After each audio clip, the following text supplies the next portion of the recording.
बिस्मिल्लाहिर्रहमानिर्रहीम। अस्सलाम वालेकुम दोस्तों, तो बदरानी फिर से हाजिर है। आज मैं किसी टॉपिक पे बात नहीं करूँगी, कोई कॉलम नहीं मैंने पढ़ा। आज जो मैं आपको बताने जा रही हूँ वो कहानी है। दो कहानियाँ बताऊँगी, मुख्तसर सी कहानी है पर सच्ची कहानी है। ये कहानी आप लोगों के साथ शेयर करने का सिर्फ मकसद यही कि ये कहानी वाकई सच्ची है और इस कहानी को पढ़ने के बाद फिर से अल्लाह पे ज़्यादा बिलीव हो जाते हैं। अल्लाह ताला ने ये दुनिया बना रही है और अल्लाह ताला ने ही वादा किया है कि हम बंदों को वही रिस्क देगा। बात शर्त ये है कि रिस्क की तलाश हमें करनी है, कोशिश हमें करनी है, मेहनत हमें करनी है। हर मज़हब के मानने वालों का तरीका अलग होता है, लेकिन अल्लाह एक ही है। बस मांगने के तरीके अल्लाह के, और अल्लाह सबको ही रिस्क देता है। जहाँ अल्लाह ने रिस्क देने का वादा किया वहाँ ये भी है कि अल्लाह ताला किसी को भूखा सुलाता नहीं है। कहीं ना कहीं से कुछ ना कुछ ज़राए से रिस्क दे देता है। वही रिस्क देता है, वही बरकत देता है। आज की कहानी में यही बातें साबित हुई कि अल्लाह ताला हमारे किस तरह मदद करता है, किस तरह वसीला बना देता है कि जो हमारे ख्वाबों में भी नहीं होता, वहमो गुमानों भी नहीं होता, और अल्लाह ताला हमें इतना अता कर देता है, वहाँ से रिस्क देता है कि जो हमने सोचा नहीं होता।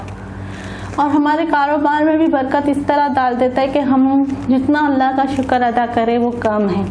तो चलिए आइए हम पढ़ते हैं अपनी कहानी और आपको बताती हूँ ये सच्ची कहानी है। एक शख्स ने अपनी कहानी लिखी है जो बहुत मालदार था।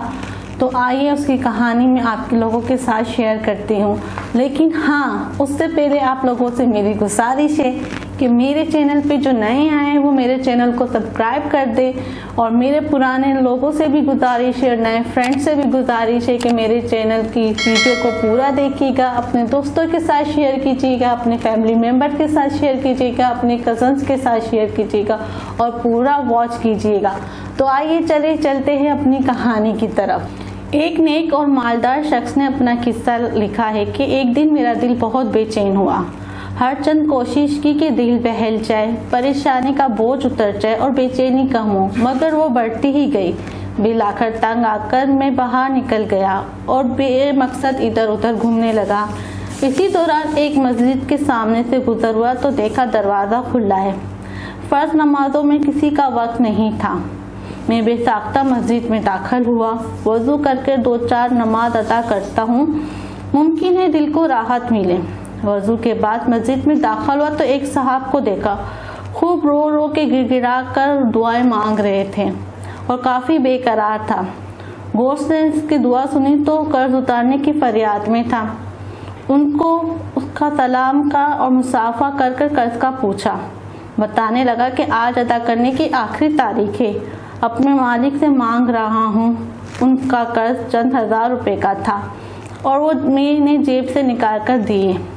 इनकी आंखों में से आंसू छलक पड़े और मेरे दिल की बेचैनी सुकून में तब्दील हो गई। मैंने अपना विजिटिंग कार्ड निकाल कर पेश किया कि आइंदा जब ज़रूरत हो तो मुझे फ़ोन कर ले, ये मेरा पता है और ये मेरा फ़ोन नंबर। उन्होंने बगैर देखे मेरा विजिटिंग कार्ड मुझे वापस पेश कर दिया और फरमाया, ना जनाब, ये नहीं, मेरे पास उनका पता मौजूद है जिन्होंने आपको भेजा है। मैं किसी और का पता जेब में रखकर उन्हें नाराज़ नहीं कर सकता। सुबहान अल्लाह व बिहम्दिही, सुबहान अल्लाह अलील अज़ीम। ये था एक किस्सा, यानी बंदे का इस तरह से अपने अल्लाह पे इतना पुख्ता यकीन था और अल्लाह ही ने उसकी मदद की थी। किस तरह उस आदमी के दिल में एक ये कहना चाहिए कि परेशानी और बोझ लग रहा था, किस तरह उसकी तबीयत ख़राब हो रही थी, किस तरह इस तरह उसने मस्जिद में जाके उसकी मदद की। ना उसको पता था, ना वो से जानता था, ना वो बंदा जो दुआ मांग रहा था वो जानता था। ये सब वसीले होते हैं अल्लाह की, जो अल्लाह ही बनाता है। हमारी कोई औकात नहीं होती, हमारा कोई कहना चाहिए कि हम इतने कोई बड़े नहीं हैं कि हम किसी की मदद कर सकें। ये सब अल्लाह ही की करामत है और अल्लाह ही सबको देता है और अल्लाह ही के उसमें होता है कि किससे किसकी मदद कर दें। ये हमारे वहम गुमान में भी नहीं होता और किस तरह हम किसी की गैबी मदद कर देते। इस कहानी से यही साबित होता है और यही हमें पता चलता है कि हाँ, अल्लाह है, अल्लाह हर जगह मौजूद है और उसका वादा पूरा पुख्ता है। और जहाँ अल्लाह ताला ने हमें रिज़्क़ देने का वादा किया है, इसी तरह अल्लाह ताला ने हमारे रिज़्क़ में बरकत देने का भी वादा किया है। मेरी दूसरी कहानी का जो मौजू है वो इसी तरह है कि एक शख्स था, اس نے اتنے کاروبار کرتا ہے لیکن اس کے کاروبار میں کبھی برکت نہیں ہوتی، اس کا ہر کام ناکام ہو جاتا ہے، اتنا کاروبار شروع کرتا ہے اور وہ کاروبار آگے بڑھتا ہی نہیں ہے۔ ایک دن وہ تنگ آ کے اس بات کا ذکر اپنے دوست سے کرتا ہے اور دوست کو کہتا ہے کہ یار میں جو بھی کاروبار کرتا ہوں اور واقعی کاروبار میں مجھے نقصان ہی ہوتا ہے۔ اس کا دوست ایک عالم کا ذکر کرتا ہے اور کہتا ہے کہ چلو ہم اس عالم کے پاس جا کے کہتے ہیں ہو سکتا ہے کسی بات کا کوئی راہ یا کوئی حل نکل آئے۔ وہ دونوں دوست اپنے ایک عالم کے پاس جاتے ہیں، اس عالم سے بات کرتے ہیں کہ میں جو بھی کاروبار کرتا ہوں وہ میرا کاروبار نقصان ہو جاتا ہے، کوئی برکت نہیں ہوتی۔ عالم یہ بولتے ہیں کہ آپ اپنے کاروبار میں اتنے پارٹنر بناتے ہو، وہاں ایک پارٹنر خدا کو بھی بنا دو تو تمہارے کاروبار میں برکت ہو جائے گی۔ اس آدمی کی سمجھ ہی نہیں آتا کہ یہ کیا بولا۔ پھر وہ واپس عالم سے پوچھتے کہ میں خدا کو کس طرح پارٹنر بناؤں؟ تو عالم بتاتے ہیں کہ جہاں تم اپنے کاروبار میں جتنا بھی کما رہے ہو اس میں سے 5% بھی تم اللہ کی راہ میں خرچ کر دو گے تو تمہارے کام میں خود ہی برکت ہو جائے گی اور اس طرح تم اللہ کو اپنا پارٹنر بنا دو گے۔ اور پھر اس نے اپنا جب کاروبار شروع کیا تو کاروبار میں سے جو بھی وہ کمائی کرتا اس کا 5% حصہ وہ نکال کر اللہ کی راہ میں خرچ کرتا، اور اس طرح دیکھتے ہی دیکھتے اس کا کاروبار وسیع ہو گیا اور وہ امیر ترین آدمی ہو گیا۔ یعنی اس بات سے، اس کہانی سے یہی سبق ملتا ہے کہ ہمیں اللہ کی راہ میں خرچ کرنا چاہیے، اللہ ہی نے دیا ہے اور اللہ ہی اس میں برکت ڈالتا ہے۔ اور اس طرح کی پاکستان میں بہت سی مثالیں ملتی ہیں۔ ایک مثال آپ کے سامنے موجود ہے، زندہ ہے الحمدللہ، اور ماشاءاللہ ان کا بہت نام ہے، ملک ریاض۔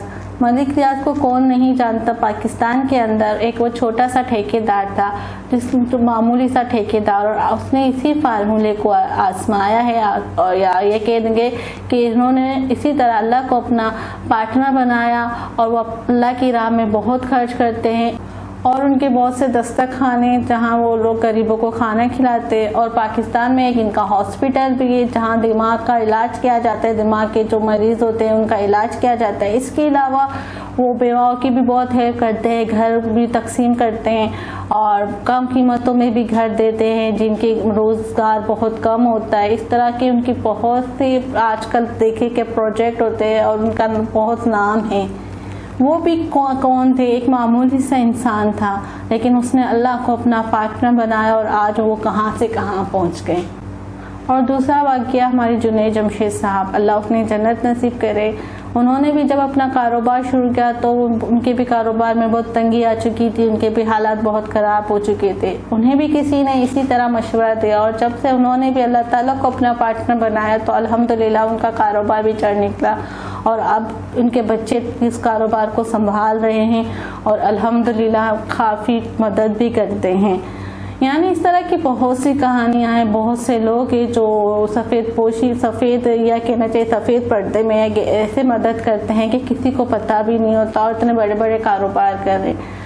مقصد صرف میرا یہ دو کہانی بتانے کا یہی تھا کہ اللہ ہر جگہ موجود ہے، اللہ نے جو وعدے کیے وہ نبھائے ہیں، چاہے وہ کسی بھی روپ میں آپ مانگو، چاہے وہ غیر مذہب ہو یا ہم مسلمان کے مذہب ہو، اللہ تعالیٰ سب کو دیتا ہے اور سب کو نوازتا ہے، پر شرط یہ ہے کہ اللہ تعالیٰ سے مانگو تو دل سے مانگو، عاجزی سے مانگو، رو کے مانگو، کیونکہ اللہ تعالیٰ کو عاجزی کرنے والا، رونے والا شخص بہت پسند آتا ہے۔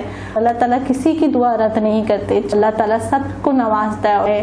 اسی طرح میں یہی کہوں گی کہ اللہ تعالیٰ ہمیشہ سب کو حفظ و امان میں رکھے اور سب کے کاروبار میں برکت دے، رزق میں برکت دے اور سب کے ساتھ رہیں۔ آج کی میری قصہ کہانی آپ کو پسند آئی ہوگی، پسند آئی تو پلیز میری اس ویڈیو کو ضرور لائک کیجئے گا، میرے چینل کو سبسکرائب کیجئے گا، مجھے دعاؤں میں یاد رکھیے گا۔ اللہ حافظ۔